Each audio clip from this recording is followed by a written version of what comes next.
शेतकरी बांधवांना खुश खबर, खुश खबर, खुश खबर। माजी आमदार दीपक आबा साळुंखे पाटील युवा मंच भीमनगर आलेगाव यांच्या वतीने शनिवार दिनांक 31 ऑगस्ट 2024 रोजी मोफत पशु चिकित्सा शिबिर आयोजित करण्यात आले आहे। शिबिरामध्ये जनावरांचे जंत निर्मूलन, गोचीड निर्मूलन, वंध्यत्व तपासणी आणि इतर तपासण्या व उपचार मोफत करण्यात येणार आहे। तरी सर्व पशु धारकांनी याचा लाभ घ्यावा।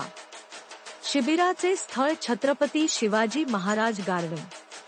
वेळ सकाळी 9 ते दुपारी 2 पर्यंत। कार्यक्रमाचे उद्घाटन माननीय यशदादा साळुंखे पाटील यांच्या शुभ हस्ते होणार आहे। कार्यक्रमाला विशेष उपस्थिती मेडशिंगी पशु वैद्यकीय ऑफिसचे डॉक्टर नितीन गायकवाड साहेब, doctor Dnyaneshwar Babar, doctor Abhijit Babar, doctor Santosh Kale, doctor Ranjit Gadhire, doctor Prithviraj Patil, doctor Gaikwad हे अनुभवी डॉक्टरांची टीम उपस्थित राहणार आहेत। तरी सर्व शेतकरी बांधवांनी या शिबिराचा लाभ घ्यावा।